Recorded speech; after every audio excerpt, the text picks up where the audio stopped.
Apologies there if I fooled you with that blue screen there. There's a little bit of a story behind that. I was doing my vlog on Friday, editing up and filming the last few bits of it, but however I got that blue screen right there and it left me dead in the water pretty much for the rest of the night. I was updated on my computer. Windows, thank you, not thank you. Anyway, this is my video. Hope you like it. If you was here last time, well done for coming back. If you're new, please like and subscribe down below. In every single vlog that I do, I would like to do a little bit of a montage on something similar to what I'm doing or what I'm about. This week I've decided to go with London, as I'm from London. I was born in Greenwich, grew up in Greenwich and lived in London almost all my life. I have however been travelling across the world. I've been to places like USA, India, Jamaica, most recently went to Greece. I'm telling you that I've been on holiday because I somewhat feel blessed that I've been able to have that opportunity to go to all these different places, and I do look to go to more places in the future. We have plans to go a few places, but I'm going to keep them a secret for now. Okay, I've got a challenge for you and I'm going to see if you can stay till the end to find out the answer to this one. If I was using a muddle and a jigger, what would I be doing? Or what would I be making even? Give me your thoughts on where you've travelled, where you've been. Would you like to hear more about my travelling? I think they're better off in their own video alone. But let me know in the comments below. Time for story time. This is a new feature. This story this week involves me in a lot of pain. And it involves these guys here. So we've got a few different variations of chilies. I got these as a birthday present from Spice Mountain. We got the holly chili flakes there. Meant to be really good if you crush it up and then add it with the fish, whether you're smoking it or grilling it. These second chilies here, I think they're Indian ones, and are these the ones that you have to, yes, these are the ones that you have to soak in water for about 30 minutes and puree them into tomato sauce or something like that. It's pretty good. These are all very good chilies, but this is the one here that involves the story that I'm going to tell you. You can probably guess where this is going. Some time ago I opened it up to show a chef that knew a lot about these chilies, and thank you to you for teaching me all of that. This one is habanero. I think I've said that right. Apologies to any Mexicans out there if I've murdered that and said it completely wrong.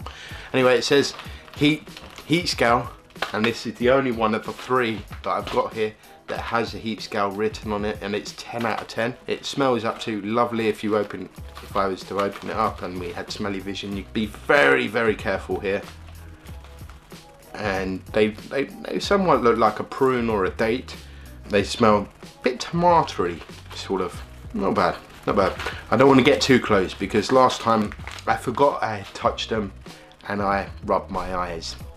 Rubbed this eye here. And I'm being careful there because I don't want to touch it again. So the moral of that story there, if there is any, is to be careful and wash your hands when you're handling chili. Some people like to use gloves. I preferably don't because I've got these big chunky little fingers and they kind of get in the way.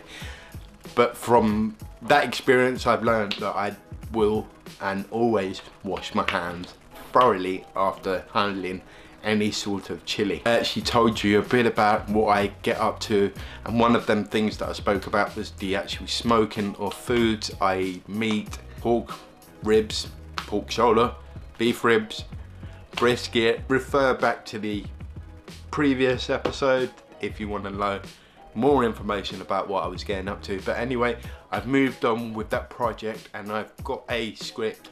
I'm now sending that out as per treatment to various different organisations that I would like to be involved.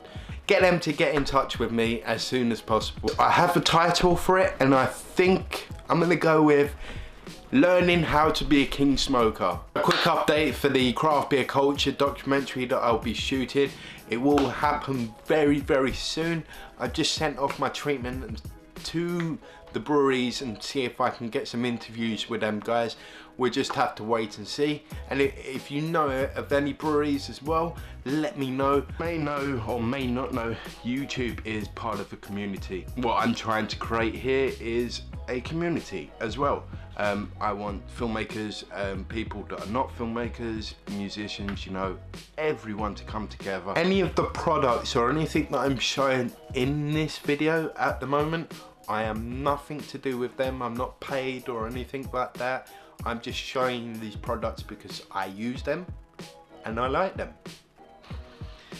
So on with the vlog here. I've got another book that I have been bought, and as most people, I would say, you kind of haven't read this yet. Nah, we're in May. I think I got this for Christmas. That's pretty bad, to be honest, but I've picked it up and I've said to myself, hang on, I'm going to tell you in the vlog that I will read this by next week, and I will come back and tell you how good or how bad it is, or what I've learned or what I haven't learned. So at the beginning of the week I was thinking of more ideas and more content that I could put onto this channel alone. I'm thinking that I need to do some slow motion stuff, because this camera that I'm actually using right now can go up to 120 frames per second. So here we go again. It's comments below and let me know which things that within reason would you like to see in 120 frames per second. Just earlier on I gave you two. In fact, I was talking about cocktails. So I've got this book here. Yes, I read books occasionally, but this is not really a book. It's just loads of ingredients here. This has got about, it's got 500 cocktails. Just about to say, I think it's got 500 cocktails, but it clearly says there's 500 cocktails there. So this is actually not a jigger. I can't remember the actual name, but it's kind, well, it is, yes it is. You've got the bottom bit there, and then you have the top bit here. So the bottom bit at the top, the main bit, is about 35 mil, and then that's normally around about 10 to 15. You can kind of use that for like grenadines and sugar syrups and stuff, and then you'd use this part here for your single shots. It's called a muddle. I put it right in front of my face. You normally get like a bit of mint and you crush it up, or a bit of fruit, and you have it in your rocks glass like that. So you go in like that, you turn it, oh, you know, more like that, sorry. So it'd be like that. Pretty good. I had my favourite actually. Yeah, my favourite cocktail at the moment is probably, and has been for quite a while, is probably a Black Russian, sorry. I do a Jack Russian, sorry. I call it Jack Russian because I put a little bit of half and half or Guinness on the top. So half and half is half double cream, half milk, and you know, you must know what Guinness is. You take the Guinness cream and you put it on top. It's quite nice. Yeah, that's my favourite, but recently I've been very partial to some Patron, and I do love their bottles as well. I have the bottle cap here, and a glass here. Does actually close off this week's episode, so thank you for watching. By the way, I've just changed the lighting there, so I hope you like it. If you don't or do, let us know in the comments below. And of course, here goes the boring stuff. Please like, subscribe and share my YouTube. Remember to tune in Friday for a brand new vlog.